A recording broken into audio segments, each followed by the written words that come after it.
হইলেই নাকি সে সব কটারে পিছনে নাকি ইয়ে দিয়ে তারপরে বার করে দিবে, এরকম কথাবার্তাও প্রকাশ্যেই তারা বলে বেড়াচ্ছেন। তো নাজমুল হোসেন ভাই এখন ওই কমিটিটা যেহেতু উনি কনভেনার ছিলেন, তিনি এটার মূল ওনাদের দৃষ্টিতে আর কি ইনার মূল হোতা হচ্ছেন কি নাজমুল হোসেন ভাই।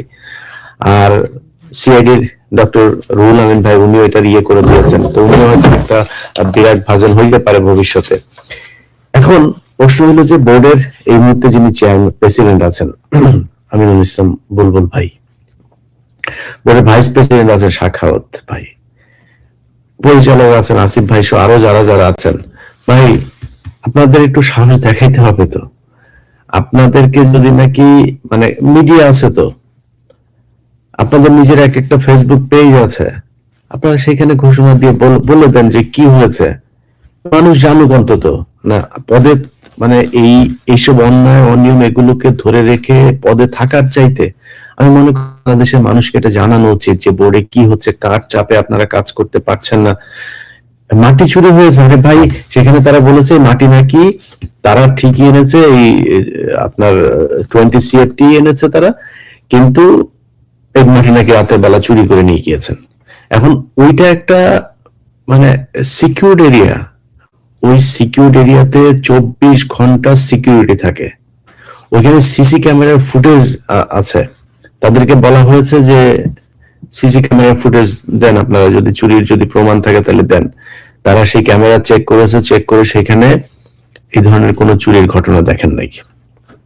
অর্থাৎ সে মাটিগুলো আনাই হয়েছে, আবার মাটিগুলো আমি কথা বলে আবার জানলাম যে মাটিগুলো রাখা হয়েছে কিভাবে জানেন, মানে এগুলো এক জায়গায় রাখার কথা, মাটি এইখানে একটু ওইখানে একটু নানান ভাবে ছড়িয়ে ছিটিয়ে এমন ভাবে রাখা হয়েছে যাতে এটা ঠিক মতো কাউন্টও করতে না পারে।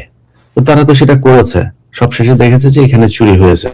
সেই মাটি সিসি ক্যামেরার ফুটেজ, মাটি চুরি হওয়া, মাটি মানে কোনো কিছু সেখানে প্রমাণ করতে পারেনি। তো এটা মনে হচ্ছে তারা মাটি আনেই নেই। বোর্ডের যে তদন্ত, সিআইডি যে তদন্ত, সেই তদন্ত অনুযায়ী এখানে সর্বোচ্চ 7 থেকে 8 CFT মাটি আনা হয়েছে, আর বাকি মাটি আনাই হয়নি।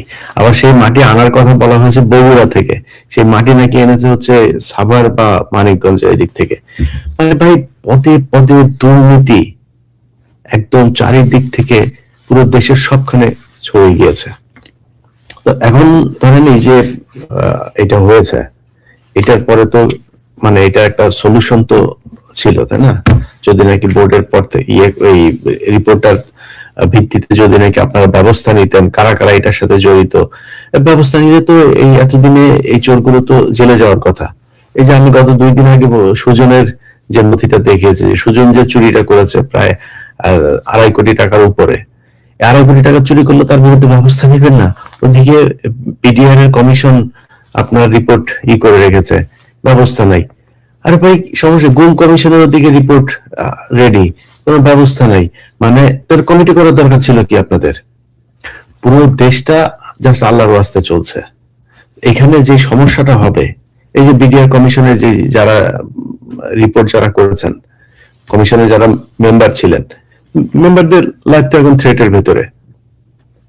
কারণ তারা তো, আপনি এখানে তাহলে ওদের লোকজনকে বসাই দিতেন, অসৎ কিছু লোকজন এসে তারপরে করতে, কিন্তু সৎ লোকজন ছিল। তো তারা কি কি করেছে, তারা কাদের কাদের জিজ্ঞাসাবাদ করেছে, এগুলো তো তারা দেখেছে। তখন কি হবে, তারা তাদের বিরুদ্ধে এখন যদি নাকি অ্যাকশনে যায়, তারা যদি এখন তাদের কোনো একটা ক্ষতি করে, এটা আপনি এই সেফটি আপনি কিভাবে দেবেন, তাদেরকে বাঁচাবেন কিভাবে? এগুলো করা হয়নি ভাই।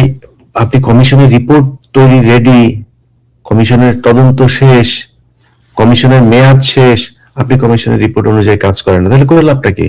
যাই হোক, ক্রিকেট বোর্ডের যেহেতু এটা আপনাদের আলাদা একটা জায়গা, এখানে যদি কেউ আপনাদের এটাতে বাধা দেয়, কেউ যদি আপনাদেরকে কিছু বোঝানোর চেষ্টা করে, আল্লাহর রাস্তায় আপনাদের কাছে অনুরোধ থাকবে, আমাদেরকে জানায়েন আপনাদের নিজেদের ফেসবুক পেজে। ভাই এই নাজমুল হোসেন ভাই যদি মনে করেন আজকে তাকে তার সব দায়িত্ব থেকে অব্যাহতি দেওয়া হয়েছে, কালকে মনে করেন তাকে পরিচালক থেকে আপনি বাদ দিয়ে দিলেন, কি হয়েছে? সারা জীবন এই দেশের মানুষ মানে কয়জন বিসিপি ডিরেক্টরকে মানুষ মনে রেখেছে? খুব পরিচিত ক্রিকেটারের বাইরে আমার তো মনে হয় না যে গত আগের টার্মের বোর্ডের কে ডিরেক্টর ছিল, কে কি ছিল, কেউ কারো মনে নেই, একমাত্র প্রেসিডেন্ট ছাড়া কারোর মনে রাখে না। নাজমুল ভাইরে মনে রাখবে সারা জীবন। বিসিবির ডিরেক্টরের নাম শুনলেই মানুষ মনে রাখবে যে নাজমুল হোসেন নামে একজন ছিল। তো সে কি বলেছে, সে তার সমস্যা হয়েছে যে আপনার, যাক আমি এটা শেষ করে নিই যে আপনাদের বোর্ডের প্রেসিডেন্ট এবং ডিরেক্টর যারা যারা আছেন, আপনাদের কাছে অনুরোধ থাকবে এই এর ভিত্তিতে আপনার কমিশনের এবং সিআইডির যেই তদন্ত রিপোর্ট, এই রিপোর্টের ভিত্তিতে ব্যবস্থা নেবেন। অন্তত অন্তত এই রিপোর্টে কি এসেছে সেটা আপনারা সংবাদ সম্মেলন করে জানাবেন। এটা বুলবুল ভাই সহ যারা আছেন আপনাদের কাছে বাংলাদেশের মানুষের অনুরোধ থাকবে। এই দেশের মানুষ চোরদেরকে চিনতে চায়, ওদের ছেলে মেয়েদেরকে দেখলে, এই যে মাহফুজ আনাম, এই যে ফাহিম সিনহা, এগুলো ছেলে মেয়েরা যেখানে দেখবেন নিশ্চয়ই যে পড়াশোনা করে, স্কলাস্টিকায় পড়ে, দেশের বাইরে যায় পড়ে, সো এই স্কলাস্টিকাতে যারা এই ইয়ে করে, যাদের ওদের বন্ধু বান্ধবী আছে না, তারপরে ওদের যে বন্ধুদের মাটা মানে মায়ের বান্ধবী টান্ধবী আছে, এগুলো কিন্তু যে এটা চোরের ছেলে, মাটি চোরের ছেলে। মাহফুজানা মাটি চোর, ভাইম সিনহা মাটি চোর, মাটি চোরের ছেলে, এগুলি মাটি চোরের মেয়ে, চোরের বাচ্চারা, এরাই চোরেদেরকে বাংলাদেশের মানুষ দেখতে চায়। তো এখন নাজমুল ভাইয়ের বিষয়টা দিয়ে তারপর আজকে শেষ করব। দেখেন নাজমুল ইসলাম ভাই যে কাজটা করেছেন, নাজমুল ইসলাম ভাইয়ের একটা বক্তব্য দিয়েছেন তিনি যে ক্রিকেটাররা করেছেন কি, মানে ক্রিকেটাররা যে দাবিটা তুলেছেন, মানে উনি যে পরিস্থিতিতে আছে এটা আমি কিছুটা অ্যাজিউম করতে পারি। ধরেন যখন আপনারা নিয়ে মানে একাধিক গ্রুপ যখন আপনারা নিয়ে উল্টা পাল্টা বলতে হবে, তখন মাথায় কাজ করে না, তখন কথাবার্তা কিন্তু অসংলগ্ন হয়ে যায়। এখন ওনারে নিয়ে যে পরিমাণে প্লেয়ার এই যে মিডিয়া গুলো, বিশেষ করে ৭১ টিভির কালকে একটা দেখলাম, একটা শিরোনাম দেখলাম, ছি সাংবাদিকতা দেখেন, একটা ন্যাশনাল টেলিভিশন, ছি এত কিছুর পরেও পদত্যাগ করলেন না। তোদের মা শেখ হাসিনা যে এই যে 15 বছর ছিল, কোনদিন এরকম একটা শিরোনাম করতে পারছিস? তোর বাপেরা চোর, তোর বাপ এই যে ফাহিম সিনহা চোর, এই যে পাপন চোর ছিল, তোর আকরাম খানও চোর ছিল, এর আগের গুলো যে চুরি করলে যে তোর সুজন বাপ চোর ছিল, চোর দিন নিয়ে কোনোদিন একটা এরকম শিরোনাম দিতে পারছিস? টাকা দিয়ে যদি ই করা হয় তো তোর বাড়ির মহিলাদেরকে দৌলত দিয়ে নিয়ে দিয়ায়, দেশের ক্ষতি হবে না। তোর মার নিচতলায় সমস্যা হবে, দেশের ক্ষতি হবে না। তুই তোর মারে তোর বোনেদেরকে নিয়ে দৌলত দিয়া দিয়ায়, এগুলির নাম সাংবাদিকতা। চুরি করে পুরো দেশটা ই হয়ে গেল, কোনো কথা বলতে পারিস না, এখন নাজমুল ইসলাম ভাইয়ের পিছনে লাগছিস। এই হলো তাদের ইয়ে। এখন এই সিন্ডিকেটটা, পুরো সিন্ডিকেটটা উনি একটা কথা বলেছেন। কেন বলেছেন?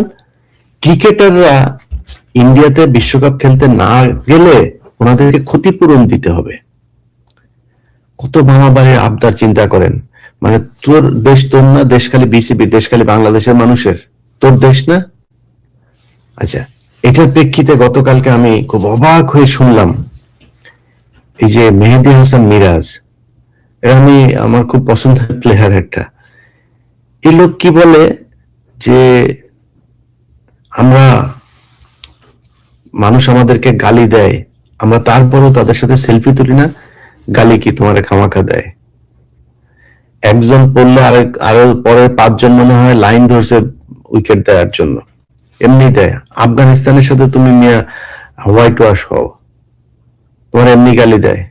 তুমি ধারাবাহিক ভাবে বাংলাদেশের ক্রিকেট, হ্যাঁ বাংলাদেশের ক্রিকেট, আমি এটা স্বীকার করি যে বাংলাদেশের যে কোনো সেক্টরের চাইতে ক্রিকেট অনেক ভালো করেছে, কিন্তু তোমার পিছনে যে পরিমাণে মানে তেল দেওয়া হয়, এই পরিমাণে তেল, বেতন, খরচ, সুযোগ সুবিধা বাংলাদেশের কোন সেক্টরের কাদেরকে দেওয়া হয়? উনি বলে কি, উনি এতই করে মানুষের সাথে সেলফি তুলতে বলছে কে?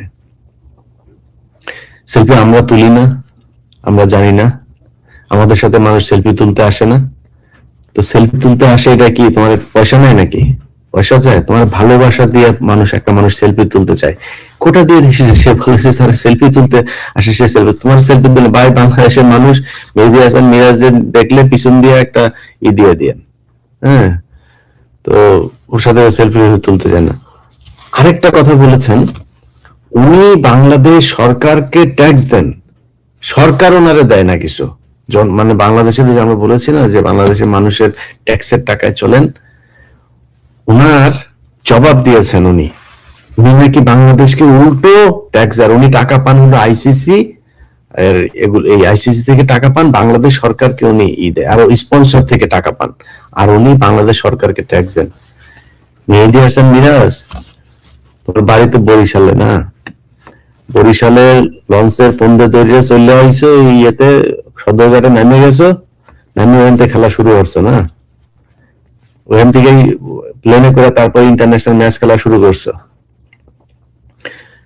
একটা প্লেয়ারকে তৈরি করতে এই দেশের মানুষের হাজার হাজার কোটি টাকার ট্যাক্সের টাকা তারপরে এখানে বিনিয়োগ করতে হয়। এই যে সারা বাংলাদেশে থেকে প্লেয়ার তুলে নিয়ে আসা, সারা বাংলাদেশে জেলায় জেলায় স্টেডিয়াম গুলো করা, বিকেএসপির খরচ, এই যে মিরপুরে তোমার বাপ করছে, এটা ভাই এটা তোমার বাপ করে দিয়েছে, তুমি লঞ্চের ইয়েতে করে পিছনে করে মাঠ নিয়ে এসে এখানে বসাইছো, তুমি খালি ধাপ করে একটা প্লেয়ার হয়ে গেছো, আর তোমার এই প্লেয়ার বানাইতে এই দেশের সরকার, এই দেশের জনগণের কি পরিমাণে টাকা, এই ক্রীড়া মন্ত্রণালয়ের কি পরিমাণে টাকা খরচ, এটা তোমার মাথায় নেই। তুমি খালি স্পন্সর আর আইসিসি, তোমার বাপ লাগে তোমার টাকা দেয় খামাখাই। আইসিসি এমনি তোমার টাকা দিয়ে দেয়, তোমার এমনি প্লেয়ার বানাই দিল, এমনি আইসিসি তোমার বরিশাল থেকে ধরে নিয়ে গেছে খেলা করতে, তোমার এই প্লেয়ার বানানোর জন্য এই দেশের সরকারের, এই দেশের মানুষের টাকা পয়সার এই যে এই সরকারের বিশাল একটা ইনফ্রাস্ট্রাকচার যে এখানে দাঁড় করানো হয়েছে কয়েক যুগ ধরে, গায়ে লাগে না এটা? হুট করে এসে হয়ে গেল তুমি মিরাজ হোসেন, আর তোমার প্লেয়ার হয়ে গেল, যা স্পন্সরদের কাছ থেকে টাকা নিয়ে আসলা, এত সোজা? নির্লজ্জের মতো সে কালকে কথাগুলি বলে আমি অবাক হয়ে আছি যে এই ছেলে বলে কি। তার সাথে সেলফি তুলে, সে সেলফি তুলে বিশাল বাংলাদেশের মানুষ উদ্ধার করে দিয়েছে। আর একটা সেলফি একটা মানুষের সাথে যার সাথে তুলতে আসে, এটা আমার ভাগ্য, এটা আমার কপাল। আমার কাছে মানুষ আসে সেলফি তুলতে, আল্লাহর কাছে শুকরিয়া করবে, এটা তোর মানুষ সম্মান করে, এটা পৃথিবী দিয়ে এটা কিনা পাওয়া যায় না। তার কাছে ই করতে আসে, মানে বিশাল আকারে উদ্ধার করে ফেলছে এই দেশের মানুষরে। আমার সাথে সেলফি, আমরা তো সেলফি তুলি তাদের সাথে, ওরা দেখলে পর থেকে আপনার জুতাটা খুললে জুতা দিয়ে সেলফি তোলাবেন ওর সাথে, জুতা ভেঙে ধরবেন ওর গালের মধ্যে, এরপরে সেলফি তুলবেন, আমার জুতার সাথে সেলফি তোল। সেলফি তুলতে আসে তাই একটা সমস্যা। মাঠে এরপরে ওরা খেলতে যাবে, পারফরমেন্স খারাপ করলে ওই স্টেডিয়ামের আপনার যখন ওই যে ইয়ের ভিতরে ঢুকে না, ওদের ড্রেসিং রুমে যখন ঢুকতে যায় ব্যাট ট্যাট নিয়ে, সবাই সালাম দেবেন, এগুলিরে সবাই মিলে সালাম দিবেন। পারো না সিটতে খেলার সময় এসে এখানে এসে বড় বড়, এই যে মিঠুন নামে এক ছেলে, সে সংবাদ সম্মেলন করলো, এরা আমি গত 2 দিনে টেলিভিশনে যতবার দেখেছি, ততক্ষণ আমি তারা কোনোদিন বাংলাদেশের কোনো খেলার ক্রিকেট ম্যাচের মধ্যে তারা আমি দেখি নাই। মানে এই এত লম্বা সময় সে কোনদিন ব্যাট করেছে কিনা এটা সন্দেহ আছে আন্তর্জাতিক কোনো ম্যাচে। হে বিশাল বড় মাস্তান, যারা খেলা করে কই, তৌহিদ হৃদয় কই, ওই তাসকিন কই, মুস্তাফিজ নিয়ে সমস্যা, মুস্তাফিজ নাই, এরা আসছে এখানে সংবাদ, এরা বিশাল আকারে কোয়াব নেতা আসছে, কোয়াব নেতা সাইজা এরা এই বাংলাদেশের ক্রিকেটের ইয়ে মারার জন্য ধান্দায় আছে। যাই হোক ভাই, নাজমুল ইসলাম ভাই, আশা করি আপনাকে আপনার দায়িত্ব আবার নেক্সট যে বোর্ড মিটিং আছে সম্ভবত 22 তারিখে বা 24 তারিখে, সেখানে আপনাকে আবার সবকিছু বুঝিয়ে দেওয়া হবে, এবং বোর্ডের কাছেও আমাদের অনুরোধ থাকবে যেন তার সব দায়িত্ব যেন বুঝিয়ে দেওয়া হয়।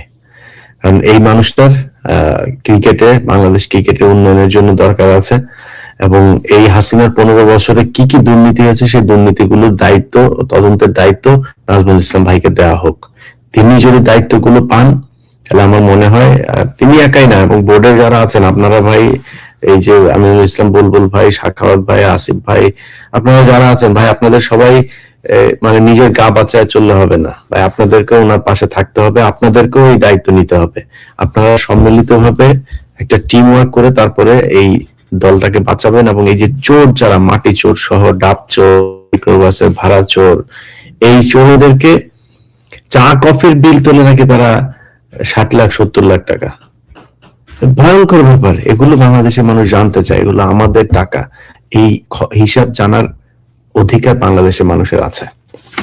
অতএব আপনারা আশা করি জানাই দিবেন, না জানাই দিলেও আমাদের কাছে চলে আসবে এমনি সামনে, তো আমরা বাংলাদেশের মানুষকে এটার ব্যাপারে জানাবো। নাজমুল ভাই, আপনি, আপনার সাথে বাংলাদেশের মানুষ আছে, কষ্ট পাওয়ার কিছু নাই ভাই। আপনি চুরি করেন নাই, সততার সাথে কাজ করেছেন।